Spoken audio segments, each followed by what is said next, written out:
Hello नमस्कार, welcome to Pinnacle video course. Pinnacle video course में आप सभी का बहुत बहुत स्वागत है मेरे प्यारे दोस्तों।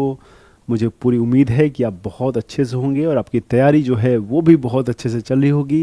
Exam is round the corner and you have to give your best to get the best result in any examination. So I hope you are very much dedicated. बहुत अच्छे से आपकी पढ़ाई चल रही होगी, बहुत मेहनत आप कर रहे होंगे। और मेहनत क्यों ना करेंगे, क्योंकि एग्ज़ाम जो है फुल वैकेंसी के साथ आ रही है। बहुत सारे अपॉर्चुनिटीज़ जो है इस एग्ज़ाम में आपको मिलने वाली है। आज क्या करेंगे, आज फिर से जो हमारे स्क्रीन पे आपको किताब दिख रही है, इस बुक के कुछ बेहतरीन प्रश्नों को लेने वाले हैं। सो कौन से बेहतरीन प्रश्न होंगे आज के, उसको हम लोग देखेंगे। लेकिन उसके पहले थोड़ा सा बुक के बारे में जान लेते हैं। आप में से जिन भी विद्यार्थियों को इस बुक के बारे में पता नहीं है, मैं उन सभी लोगों को बताना चाहूँगा। This book is the one of the most favorite book of SSC aspirants. किसी भी SSC aspirant से पूछेंगे कि GS के लिए आप क्या पढ़ते हैं, he will or she will tell you that they study Pinnacle GS 6500. Why? We have a reason for that. We have an absolute, very relevant reason to ensure that you also speak the same thing. आपको भी लगे कि ये book जो है क्यों इतनी प्रचलित है, ये बुक क्यों इतनी रेलेवेंट है और इस बुक का वीडियो कोर्स किस तरह से आपको हेल्प करने वाला है। सबसे पहले तो मैं बता दूं कि जो भी लेक्चर्स मैं ले रहा हूं आपको, जो भी इस वीडियो कोर्स का पार्ट है, ये सारे लेक्चर्स जो हैं ये क्या हैं, ये सप्लीमेंट करने के लिए हैं इस बुक को। ठीक है, मतलब ये बुक या जो मेरे लेक्चर्स हैं वो एक्सक्लूसिव नहीं है, वो लोग को दोनों को आप अलग करके नहीं दे सकते हैं, दोनों के एक दूसरे के पूरक हैं। मतलब जो भी विद्यार्थी इस बुक को भी पढ़ रहा है, इस लेक्चर्स को भी देख रहा है, जितने भी 6500 के वीडियो लेक्चर्स हैं, so definitely that student will get benefited out of this lecture. उसको बहुत फ़ायदा होने वाला है और मुझे उम्मीद है कि अगर आप लगातार इस लेक्चर्स को अच्छे से देखेंगे, ऑब्जर्व करेंगे, सीखेंगे, समझेंगे, क्योंकि वीडियोस के बीच में मैं बहुत सारे टिप्स एंड ट्रिक्स ऐसे आपको बताता हूं जो आपके एग्ज़ाम में वैसे प्रश्नों को भी हल करने में सहायक साबित होता है जो प्रश्न के बारे में आपको उत्तर की जानकारी नहीं होती है। तो इसी सिलसिला में आज फिर से आगे बढ़ेंगे, लेकिन before we pursue our questions answer session, I would like to tell you something about the book. आप में से जो भी लोग नए हैं, आप जानते हैं कि ये SSC की 6500 प्लस TCS की बुक आती है पिनाकल की तरफ से, और ये 5वीं एडिशन, जो 5वां संस्करण है, ये मार्केट में अभी अवेलेबल है। 6500 TCS MCQ आपको मिलेंगे और सितंबर 2023 तक के जो भी एग्ज़ाम्स हुए हैं वो सारे प्रश्न इसमें कवर किए गए हैं। तो एकदम अप टू डेटेड बुक है मार्केट की, और आपको जो रिलेवेंट, जो अप टू डेटेड, जो रिसेंट एग्जाम्स के क्वेश्चंस हैं वो सॉल्यूशन, डिटेल सॉल्यूशंस, बेहतर सॉल्यूशंस के साथ ये बुक आपको मिलने वाली है। ठीक है, ये बुक आपकी इंग्लिश मीडियम में और साथ ही हिंदी मीडियम में, दोनों भाषा में आपको अवेलेबल कराई जाती हैं। दोनों भाषा में इस बुक का आप इस्तेमाल कर सकते हैं। Okay, so this book is really relevant. मैं हमेशा कहता हूँ कि बुक बहुत रिलेवेंट है। इसके पीछे रीज़न क्या है? इसके पीछे रीज़न जो है बेटा वो ये है कि ये जो 6500 आपके क्वेश्चंस हैं, ठीक है, ये 6500 क्वेश्चन जो है ना वो आते हैं डिटेल एक्सप्लेनेशन के साथ। ये डिटेल एक्सप्लेनेशन आप देख रहे हैं, ये आते हैं डिटेल एक्सप्लेनेशन के साथ। क्या हम समझते हैं डिटेल एक्सप्लेनेशन का मतलब? डिटेल एक्सप्लेनेशन का मतलब आपको मैं समझाता हूँ, सो आपको ये बुक खरीदने में और ये वीडियो लेक्चर्स को समझने में कोई भी परेशानी, कठिनाई नहीं होगी। ओके, सो हर एक क्वेश्चन का केवल आंसर जानना इंपॉर्टेंट नहीं है, उसके आसपास की जो इन्फॉर्मेशन है उसके बारे में भी अच्छी जानकारी होनी चाहिए। अगर ये सब चीज़ें आपको पता होंगी तो चीज़ें आपके लिए काफ़ी सरल हो जाएंगी और एग्ज़ाम में आपको अच्छा स्कोर करने में मदद करेंगी। ओके, इस बुक में पर्सनली मैंने ऑब्जर्व किया है, मेरे द्वारा भी इस बुक में कंट्रीब्यूट किया गया है, और मैंने ये कोशिश की है कि जो भी एग्जाम्पल्स, मतलब जब भी ये बुक बना, अब हम लोग 5th एडिशन तक आए हैं, सो इसमें इम्प्रूवमेंट कराई गई कि जो भी ये डिटेल एक्सप्लेनेशन बच्चों को मिल रहा है, इसको मैंने कोशिश किया है कि इसको रेलेवेंट बनाया जाए। मतलब ऐसा नहीं है कि किसी टॉपिक पे अगर कोई चीज़ पूछा गया है प्रश्न, तो उसको पूरा चीज़, उसके आसपास के जो भी इन्फॉर्मेशन से सब कवर कर लिया जाए, ये मैंने नहीं किया है। मैंने कोशिश किया है, एज मेरा जो एक्सपीरियंस है, मेरा जो तजुर्बा है एज ए टीचर, मैंने ये कोशिश की है कि इस बुक में जो भी रेलेवेंट एग्जाम्पल्स आपको मिलने चाहिए, रेलेवेंट फैक्ट्स फिगर्स जो मिलने चाहिए, वो आपको मिले। ठीक है, वो सारे फैक्ट्स फिगर जो रिलेवेंट चीज़ें हैं वो आपको मिले और ये आपको भरपूर आपके एग्ज़ाम में फ़ायदा पहुंचाए। इसलिए ये बुक जो है वो यूनिक है, वो डिफरेंट है और that is how this book will help you in your exams. ये बुक आप ऑफलाइन अपने नज़दीकी बुक स्टोर से परचेज कर सकते हैं, नहीं तो ऑनलाइन भी फ्लिपकार्ट अमेजोन पे ये बुक अवेलेबल है, वहाँ से भी इस बुक को आप मंगा सकते हैं। ठीक है, सो आइए आज के लेक्चर को स्टार्ट करते हैं। देखते हैं कि आज कितने बेहतरीन प्रश्न जो है हमें देखने को मिलते हैं। आज फिर से कुछ प्रश्नों को डिस्कस करेंगे, देखेंगे उसके हल को, उसके सॉल्यूशंस को। तो आज का हमारा टॉपिक क्या है?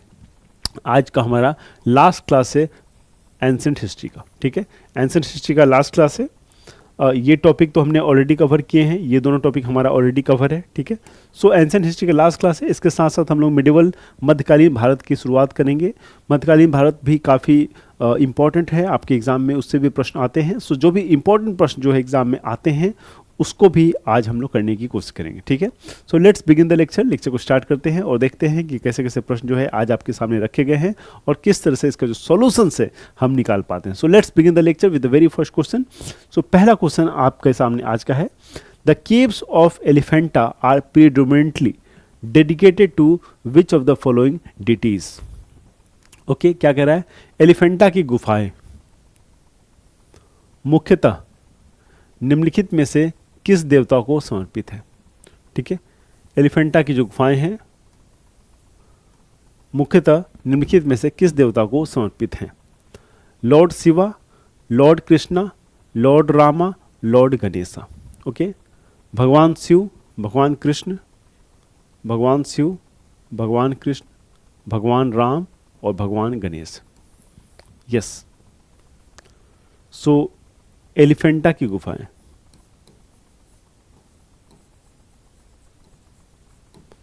सो एलिफेंटा जो केव्स हैं वो किसको डेडिकेटेड है?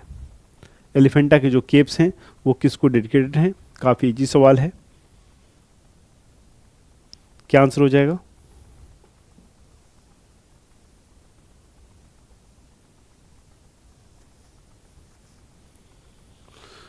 सो ये जो गुफाएं हैं ये किसको डेडिकेटेड है?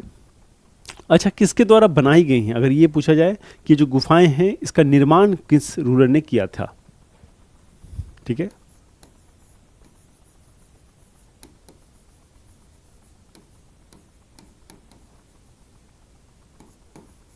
तो राष्ट्रकूटास रूलर्स के द्वारा इसका निर्माण हुआ था और ये डेडिकेटेड किससे है? ये भगवान शिव, लॉर्ड शिवा को डेडिकेटेड है। ठीक है, भगवान शिव लॉर्ड शिवा को डेडिकेटेड है। Clear? Okay,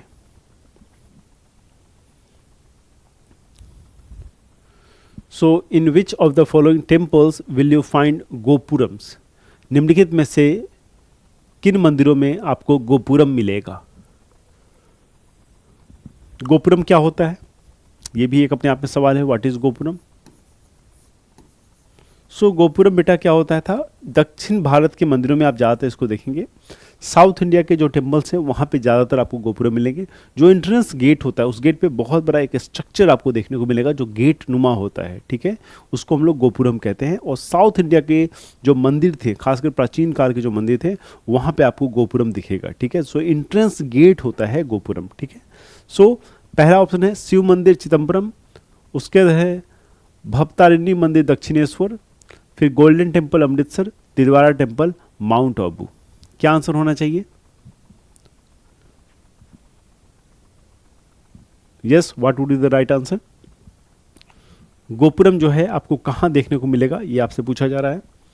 what would be the right answer of this question? Yes, तो right answer with question of Shiva temple Chidambaram. कहां हो जाएगा? शिवा टेम्पल चिदम्बरम। ठीक है, Shiva temple Chidambaram.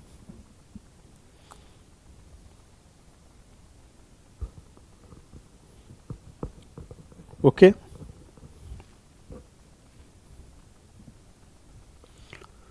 The sun temple of Orissa was built in 12th century AD by which of the following emperors? Orissa का सूर्य मंदिर 12वीं शताब्दी ईस्वी में 12वीं शताब्दी ईस्वी में निम्नलिखित में से किस सम्राट द्वारा बनवाया गया था? निम्नलिखित में से किस सम्राट द्वारा बनवाया गया था? खारवेल, धर्मपाल, नरसिंहदेव या विजय सेन? खारवेल, धर्मपाल, नरसिंहदेव और विजय सेन।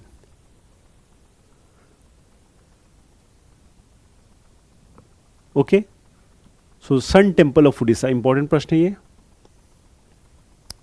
सन temple of Orissa was built in 12th century AD by which of the following emperors? Kharavela, Dharmapala, Narasimha Deva one और विजय सेना। क्या आंसर है? आंसर हो जाएगा नरसिम्ह देव वन। ठीक है, right answer will be Narasimha Dev one. ठीक है, नरसिम्ह देव वन।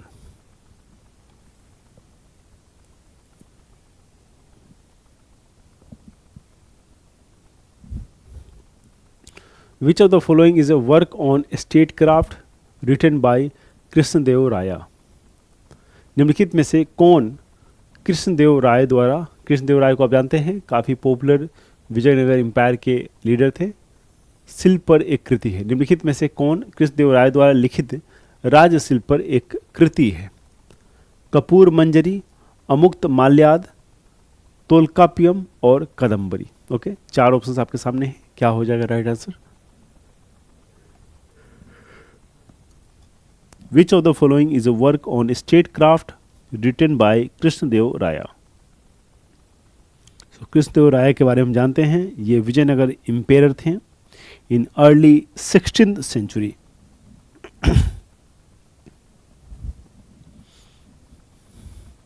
ठीक है,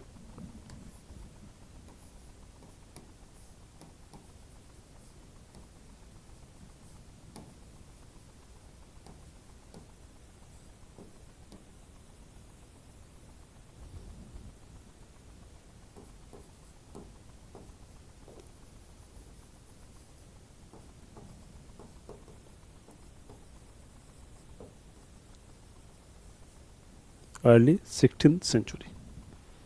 Okay, so right answer will be Amuktilmad. ठीक है, option B will be the right answer. Option B will be the right answer.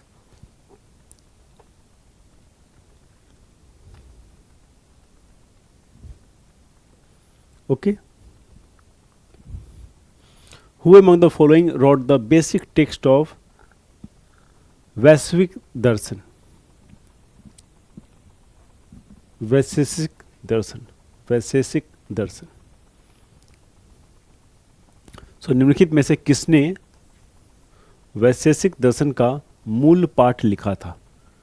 ठीक है, निम्नलिखित में से किसने वैशेषिक दर्शन का मूल पाठ लिखा था? Canard, Shankaracharya, Patanjali, Jaimini. Canard, Shankaracharya, Patanjali, Jaimini.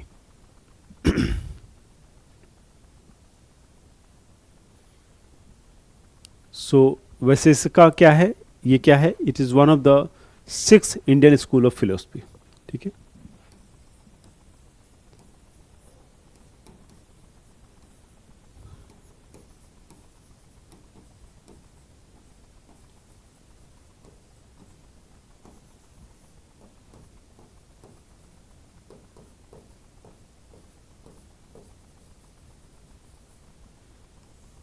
One of the 6 Indian school of philosophy. ठीक है, कनाड, शंकराचार्य, पतंजलि और जैमिनी। इंपॉर्टेंट क्वेश्चन है, सारे 6 जो स्कूल ऑफ फिलोसफी हैं वो आपको बिल्कुल याद रहना चाहिए। ठीक है, सो वैशाख दर्शन जो है ये भी एक इंपॉर्टेंट फिलोसफी है। Yes, what would be the right answer? What could be the right answer of this question? So एक दर्शन है ये वैशाख दर्शन, और आंसर होगा इसका कनाद। ठीक है, Kanad is the right answer. Clear? So 6 Indian school of philosophy हैं जिसको दर्शन कहते हैं। उस दर्शन में से एक है ये वैशाख, जिसके राइटर हैं आपके कनाद। बाकी जो 5 हैं वो भी इंपॉर्टेंट है, वो भी आपको याद रखने हैं। ठीक है, सो कभी भी किसी के बारे में पूछा जा सकता है कि ये इंडियन स्कूल ऑफ फिलोसफी जो है इसके राइटर कौन है या इसके प्रचारक कौन थे, कोई भी ऐसा सवाल बन सकते हैं। इसके अलावा ये भी सवाल बन सकता है कि निम्नलिखित में से कौन एक इंडियन स्कूल ऑफ फिलोसफी नहीं है। तो वहाँ पे अगर आपको 6 पता होंगे तभी आप जो है उसको बता पाएंगे। ठीक है,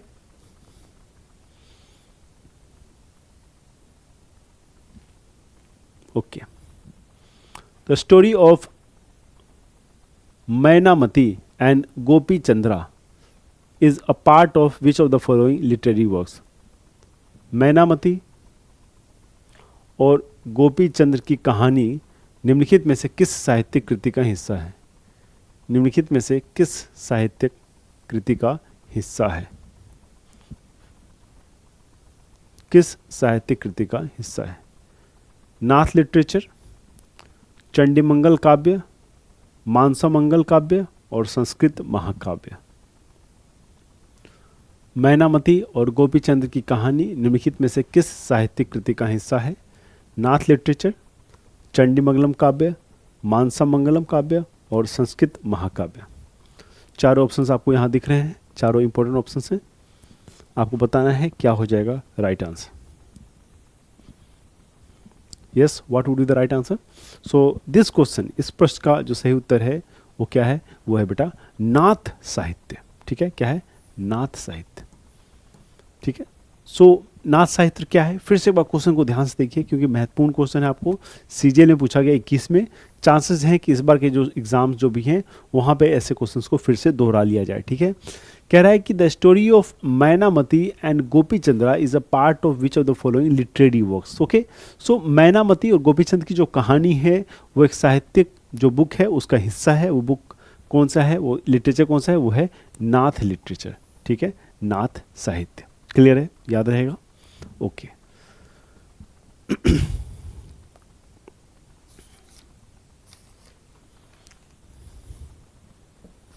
okay, so Yashovigraha, Mahichandra and Chandradeva were the first three rulers of which dynasty? Which dynasty? यशो विग्रह, महिचंद्र और चंद्रदेव किस वंश के पहले 3 शासक थे? ठीक है, एक वंश है जिसके पहले 3 जो शासक थे उनका नाम क्या था? यशो विग्रह पहले, महिचंद्र दूसरे और चंद्रदेव। 3 शासक थे जो आपके जो पहले 3 शासक थे उनका नाम यहाँ दिया गया है। मराठा के, चौहान के, गढ़वाल के और वादियार के।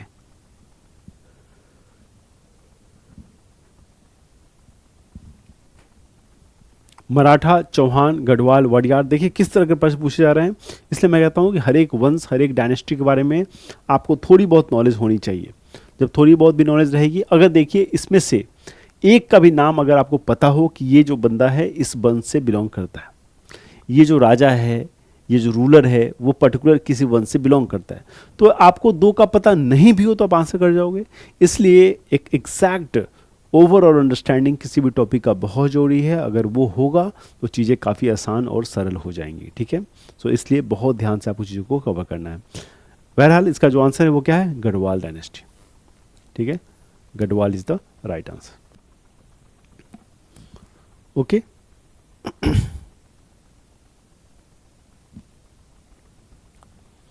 Who among the following was not a ruler of Kushan dynasty? Okay, निम्नलिखित में से कौन कुषाण वंश का शासक नहीं था? निम्नलिखित में से कौन कुषाण वंश का शासक नहीं था? नहपान, वशिष्ठ, वासुदेव, हुविस्क। 4 ऑप्शंस आपके सामने हैं, आपको बताना है क्या होगा right answer. Who among the following was not a ruler of Kushan dynasty? निम्नलिखित में से कौन कुषाण वंश का शासक नहीं था? नहपान, वशिष्ठ, वासुदेव और हुविस्क। 4 ऑप्शंस आपके सामने हैं, क्या हो जाएगा राइट आंसर? नहपान, वशिष्ठ, वासुदेव और हुविस्क। यस,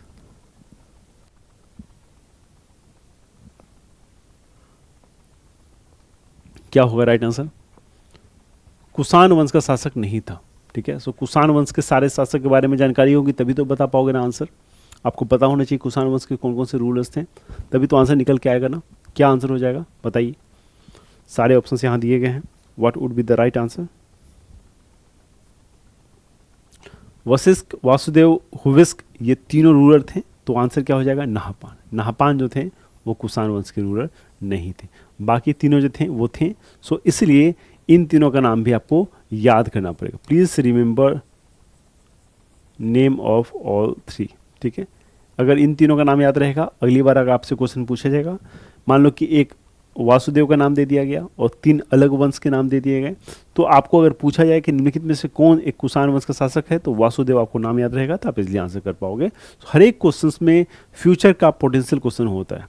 हर एक क्वेश्चन जो हम सॉल्व करते हैं उसमें भविष्य का एक पोटेंशियल क्वेश्चन होता है। हमें बहुत ध्यान से चीज़ों को कवर करनी होती है। अगर ध्यान से आप पढ़ोगे भी तो डेफिनेटली उसका जो फ़ायदा है आपको आपके आने वाले एग्जाम में मिलेगा। ठीक है, तो इस बात का आपको ख्याल रखना है कि दिस विल गेट मेमोराइज्ड, अच्छे से याद करना है इसको, फैक्ट को, फिगर को, जो भी महत्वपूर्ण है, और आगे वाले जो भी एग्जाम है आपके वहाँ पे इसका इस्तेमाल कर सकते हैं। ठीक है, okay.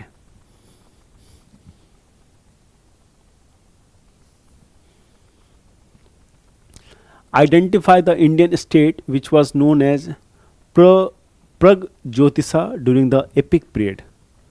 प्रगज्योतिषा during the epic period.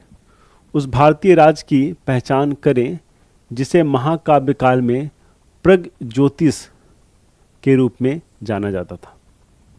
उस भारतीय राज्य की पहचान करें जिसे महाकाव्य काल में प्रगज्योतिष के रूप में जाना जाता था। Assam, Orissa, Kerala, Bihar. Assam, Orissa, Kerala, Bihar. Identify the Indian states which was known as Pragjyotisha during the epic period.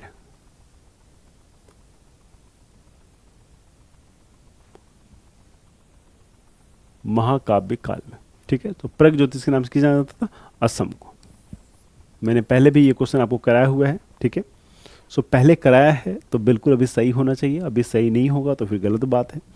एक बार जो क्वेश्चंस आप कर ले, आपकी मेमोरी इतनी फिगरेटिव मेमोरी होनी चाहिए, इतनी मतलब कैप्चरिंग मेमोरी होनी चाहिए कि एक बार जो बोर्ड पे आप फैक्ट्स देखें वो आपको एकदम याद हो जानी चाहिए। ठीक है, एज ए पिक्चर्स आपको याद हो जानी चाहिए।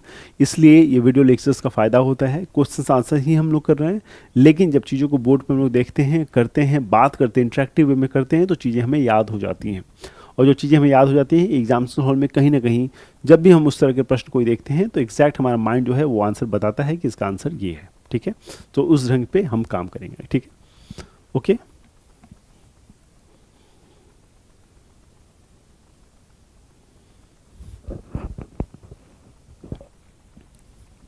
Okay, so in which of the following caves is the painting named Padmapani Bodhisattva found. Okay, काफ़ी अच्छा प्रश्न है। क्या कह रहा है, निम्नलिखित में से किस गुफा में पद्मपानी बोधिसत्व नाम की पेंटिंग मिली है।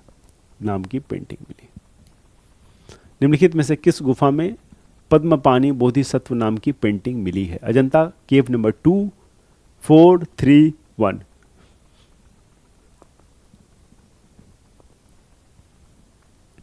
सो बेसिकली 1, 2, 3, 4 है। ठीक है, 1, 2, 3, 4। सो पद्मपानी बोधिसत्व की पेंटिंग जो है वो कहाँ मिली है आपको बताना है। ठीक है, निम्नलिखित में से किस गुफा से ये पेंटिंग मिली है ये आपको बताना है। काफ़ी अच्छा सा प्रश्न है ये। So Ajanta cave number 4, 2, 3 and 1। The right answer will be Ajanta cave number 1। Okay, क्या हो जाएगा, अजंता केव नंबर 1। ठीक है, अजंता की गुफाएं नंबर 1। क्लियर, कोई दिक्कत नहीं। ओके,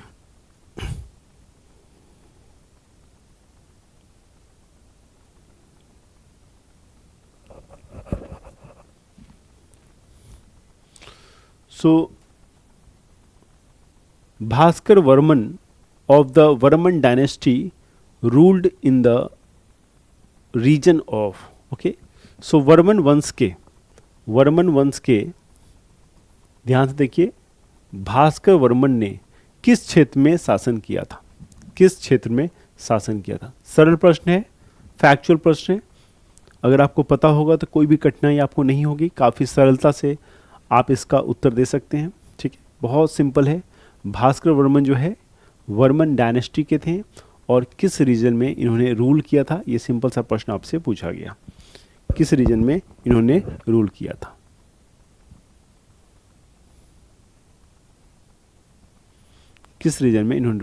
क्या हो जाएगा आंसर, कामरूप, उज्जैन, मगध, वैशाली। कामरूप, उज्जैन, मगध और वैशाली, 4 ऑप्शन हैं आपके। ठीक है, 4 ऑप्शन आपको यहाँ दिख रहे हैं। क्या एग्जैक्ट आंसर होना चाहिए? इसका एग्जैक्ट जो आंसर है वो है कामरूप। ठीक है, so Kamarup present, present Assam, present day Assam. ठीक है, Kamarup present day Assam. Clear? याद करते चलेंगे, ऐसा नहीं कि बस पढ़ के छोड़ दिया। ठीक है, कोशिश करेंगे जो भी प्रश्न यहाँ देख रहे हैं उसको याद करते चलना है। ठीक है, ऐसा नहीं कि केवल क्वेश्चंस देखने के लिए हम क्वेश्चन देख रहे हैं कि बस क्वेश्चन देखना है, नहीं, ऐसा नहीं करना है। आपको याद करते चलना है फैक्ट्स फिगर्स को। ठीक है, फैक्ट्स को याद करते चलेंगे, बर्डन कम होगा, चीज़ें आसानी से कवर हो जाएंगी। नहीं याद करोगे चीज़ें काफ़ी मुश्किल हो सकती हैं। ठीक है, सो कोशिश करना है कि याद करते चलें। उदयगिरी और खंडगिरी की प्रसिद्ध गुफाएं कहाँ स्थित हैं? उदयगिरी और खंडगिरी, उदयगिरी और खंडगिरी की जो प्रसिद्ध गुफाएं हैं वो कहाँ पर स्थित हैं? उदयगिरी और खंडगिरी की प्रसिद्ध गुफाएं जो है वो कहाँ पे स्थित हैं?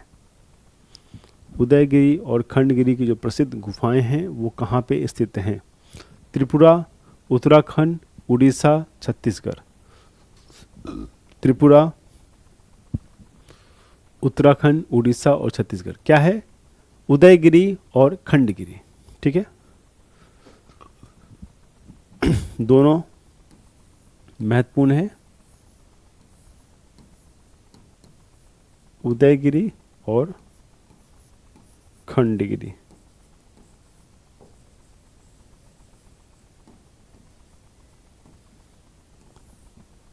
उदयगिरी और खंडगिरी। ठीक है, कहाँ पे स्थित है दोनों गुफाएं? ये हैं उड़ीसा में।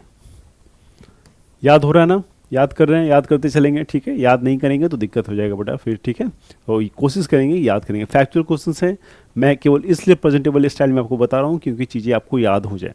एग्जाम में यही क्वेश्चन आते हैं। एग्जाम में हर एक क्वेश्चन का इंपॉर्टेंट मार्क्स है। 1 मार्क्स हो, 2 मार्क्स हो, बराबर मार्क्स हर एक क्वेश्चन का होता है। वो आसान प्रश्न हो या कठिन हो, सरल हो या कठिन हो, कोई फर्क नहीं पड़ता।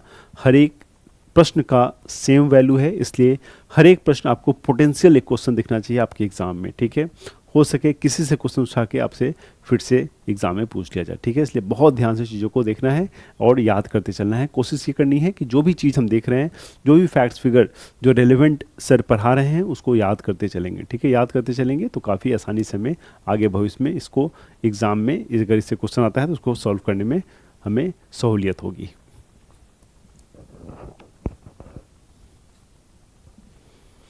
Okay, so the Katha Sarit Sagar is written by the Katha Sarit Sagar. So Katha Sarit Sagar किसने लिखी है? कथा सरित सागर किसने लिखी है ये आपको बताना है। सोमदेव, जयदेव, कालिदास और भास।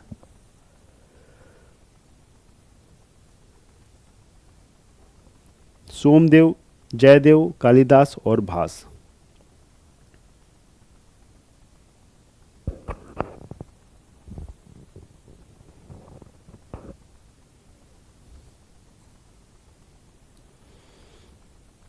सो कालिदास के बारे में आप जानते होंगे।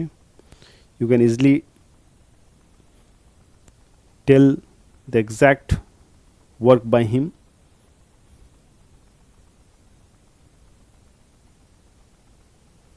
सो मेघदूत जैसे जो वर्क थे वह कालिदास के हैं। ठीक है, सो यहाँ पे एग्जैक्ट आंसर क्या होगा? बहुत इंपॉर्टेंट बुक है लेकिन एग्जाम में कई बार आपको नहीं मिला होगा ये। ठीक है, सो थोड़ा सा टफ क्वेश्चन हो जाता है, ऑब्वियसली बात है टफ होगा भी। देखिए क्योंकि एसएससी सीपीओ में पूछा गया है।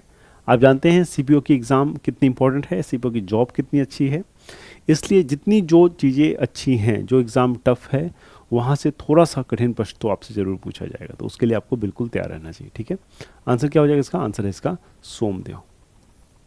ठीक है, आंसर है सोमदेव।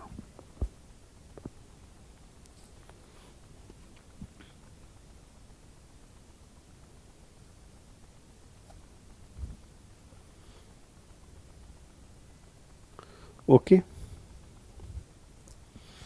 सो Kolathunadu, Valluvanad and Thekkumkur were ancient small time kingdom in which state of India?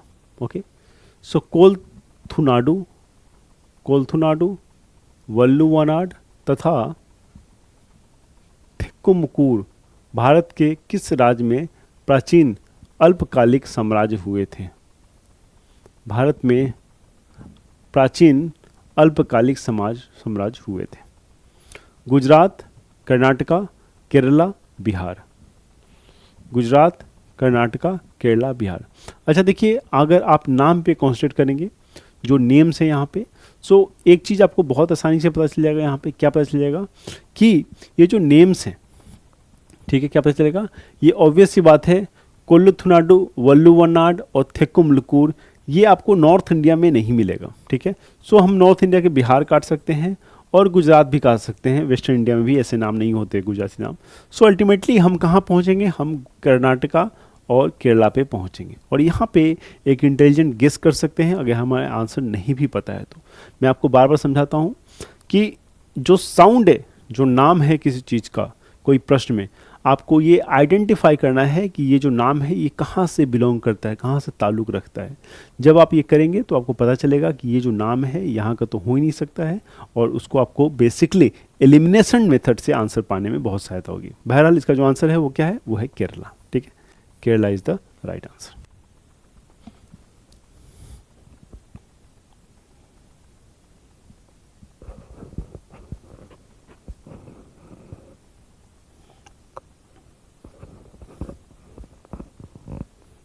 Okay,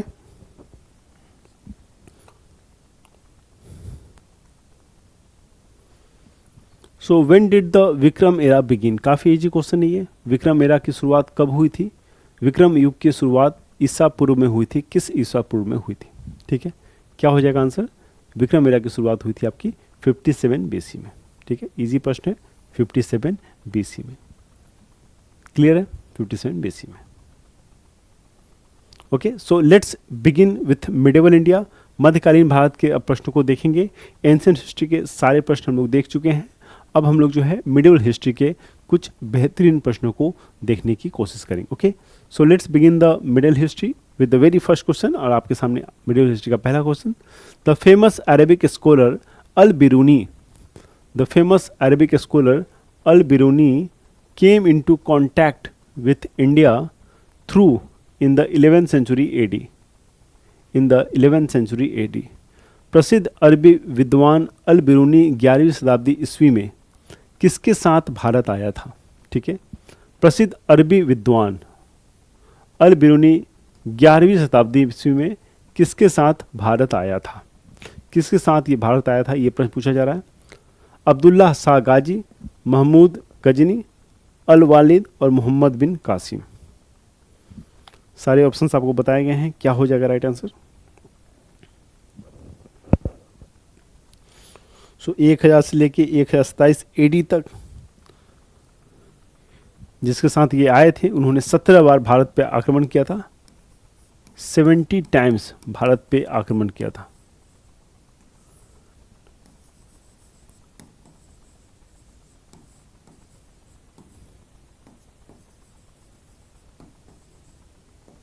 seventy times attacked India. Okay, so Abdullah Shah Ghazi, Mahmud Ghaznavi, Al Walid और मोहम्मद बिन कासिम। आप सभी को आंसर पता है, ये कौन थे?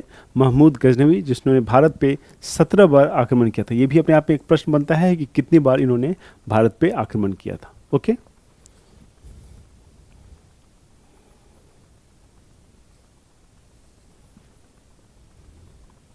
ओके,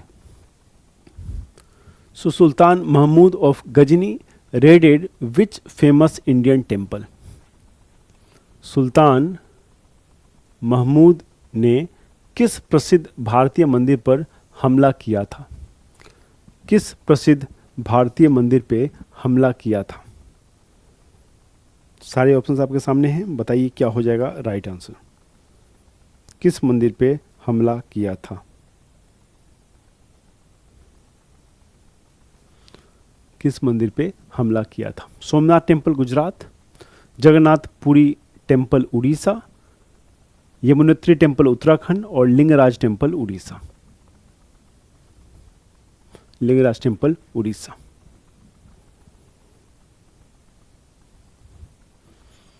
ओके, तो इन मंदिरों के बारे में एग्जैक्ट आपको नॉलेज होनी चाहिए, ठीक है। कहाँ पे स्थित है, कई बार आपसे ये पूछ लिया जाता है, अभी तो बताया जा रहा है, बाद में आपसे पूछ लिया जाएगा कि ये मंदिर कहाँ पे स्थित है, तो वहाँ पे बड़ा कठिन हो जाता है जवाब देना, ठीक है। सोमनाथ मंदिर कहाँ है, गुजरात में है। जगन्नाथपुरी उड़ीसा में है।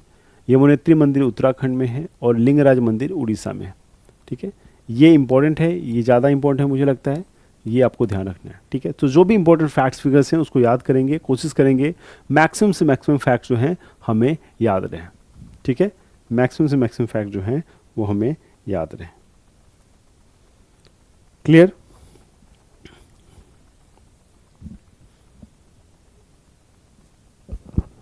क्या हो जाएगा आंसर इसका? Yes, you are right. अगर आप में से आंसर जिसका है सोमनाथ टेम्पल, ये जो है इसका सही उत्तर है, ठीक है। सोमनाथ टेम्पल गुजरात में स्थित है। भगवान शंकर को डेडिकेटेड ये टेम्पल है। इससे भी प्रश्न मैंने देखे हैं कि सोमनाथ टेम्पल कहाँ पे स्थित है, इस तरह के प्रश्न आते हैं।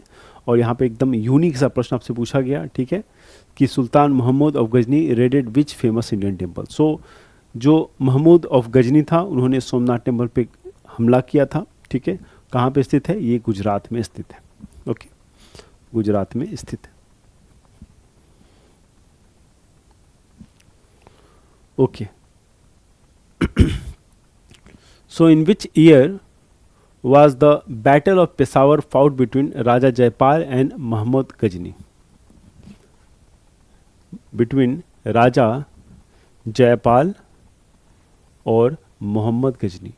राजा जयपाल और महमूद गजनवी के बीच में पेशावर का युद्ध किस वर्ष लड़ा गया था, ठीक है। पेशावर का युद्ध किस वर्ष लड़ा गया था? एसएससी सीएचएसएल में ये प्रश्न पूछा गया है, ठीक है। पेशावर का युद्ध जो है किस वर्ष लड़ा गया था? 1001, 1112, 1305 या 1258, ठीक है, या 1258। Yes, what would be the right answer? The right answer will B 1001, okay. 1001 में ये जंग लड़ा गया था। क्लियर?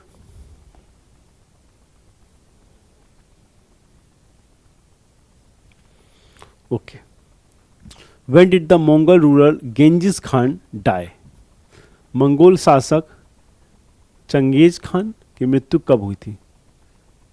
चंगेज खान, ठीक है। इंग्लिश में इसका गेंजिस खान नाम आपको लगेगा पढ़ने में, लेकिन इनको क्या प्रोनाउंस करते थे? Genghis Khan. इनकी मृत्यु कब हुई थी, ठीक है। सो 1219, 1210, 1235 और 1227। चंगेज खान की मृत्यु का जो वर्ष है वो आपसे पूछा जा रहा है कि इनकी मृत्यु जो है वो किस वर्ष हुई थी, किस वर्ष हुई थी?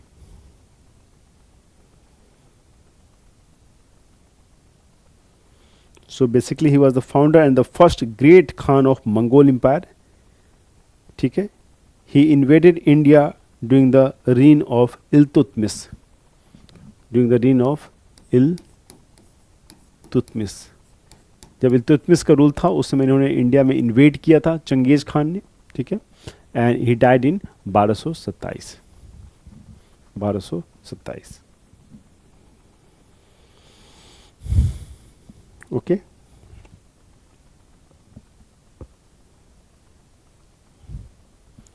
सुल्तान Mohammad came to India from which of the following cities of Afghanistan? Sultan Mahmud Afghanistan के निम्नलिखित में से किस शहर से भारत आया था? किस शहर से भारत आया था? सुल्तान महमूद अफगानिस्तान के निम्नलिखित में से किस शहर से भारत आया था? गजनी, जलालाबाद, काबुल और Kandahar.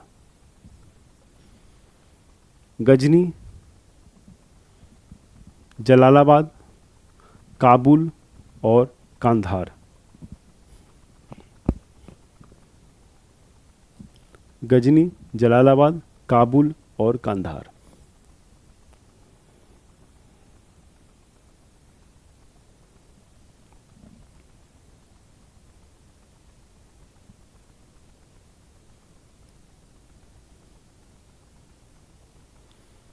So Mahmud Ghazni, he was the founder of Turkish Ghaznavi dynasty and he came from Ghazni, ठीक है, ठीक है। इस डायनेस्टी के कोर्ट पोएट कौन थे? फिरदौसी। पढ़ा होगा आपने, फिरदौसी जो थे वो कोर्ट पोएट थे, ठीक है। तो कहाँ से आए थे ये? गजनी से, ठीक है, गजनी एक टाउन था जहाँ से ये आए हुए थे।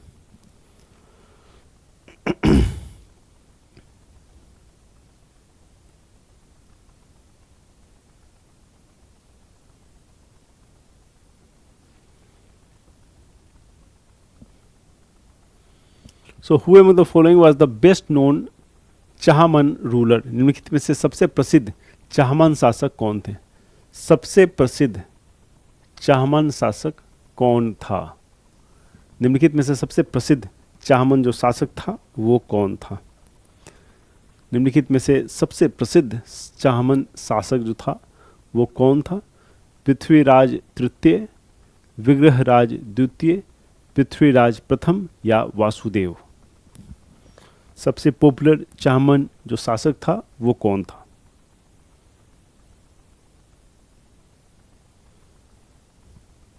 सो पृथ्वीराज के बारे में आपने सुना होगा, मोहम्मद गौरी को हराया था इन्होंने 1191 में।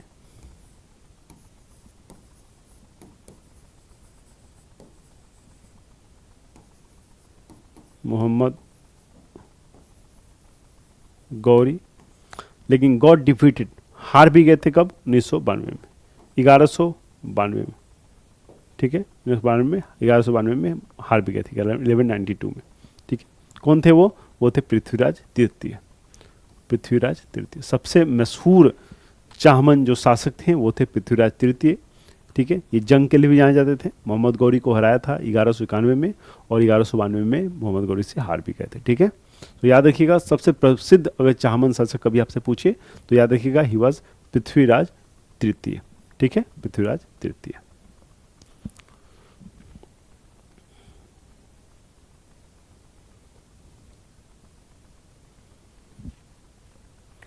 Okay, so in which year did the Mongols under Genghis Khan invaded Transonia in northeast Iran? Okay, काफ़ी अच्छा प्रश्न है, काफ़ी यूनिक सा प्रश्न लग रहा है। चंगेज खान के नेतृत्व में मंगोलों ने किस वर्ष उत्तर पूर्वी ईरान में ट्रांस ऑक्सियाना पर आक्रमण किया था? ट्रांस ऑक्सियाना पे आक्रमण किया था, ठीक है। So in which year did the Mongols under Genghis Khan invade Transonia in northeast India? Transonia in northeast India. Genghis Khan के नेतृत्व में मंगोलों ने किस वर्ष उत्तर पूर्वी ईरान में ट्रांस ऑक्सियाना पर आक्रमण किया था? 1219, 1208, 1213, 1205। तो ये जो हमला हुआ था बेटा वो कब हुआ था? वो हुआ था 1219 में, ठीक है। 1219 में जो मंगोल्स थे अंडर गंजिस खान, उन्होंने टेक्सोनिया जो कि नॉर्थ ईस्ट ईरान का पार्ट है वहाँ पे हमला बोला था, ठीक है। सो 1219 जो है एमटीएस में पूछा गया, लेकिन फैक्ट्स इंपॉर्टेंट है, हो सके सीजीएल वगैरह में भी आपसे ये प्रश्न पूछा जाए। ओके,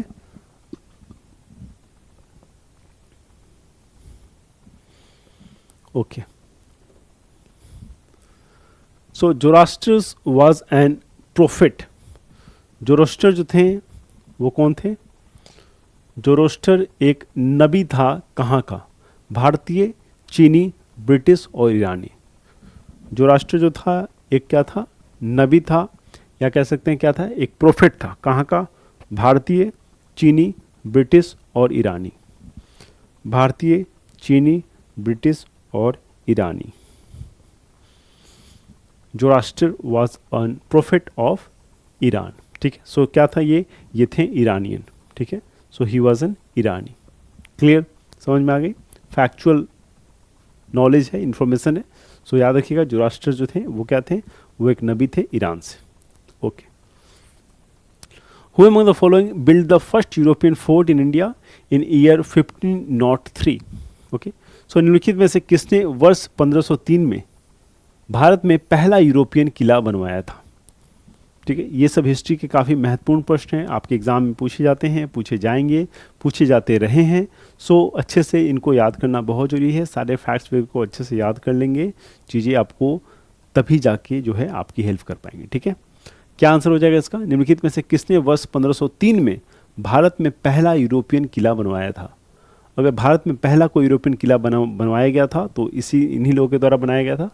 पहला यूरोपियन किला वो कौन थे? वो थे पुर्तगाली, ठीक है, पुर्तगाली ने वो 1503 में ये किला बनाया था, ठीक है, इसलिए इसको कहते हैं पहला यूरोपियन किला in India by Portuguese in 1503। Okay, 1503।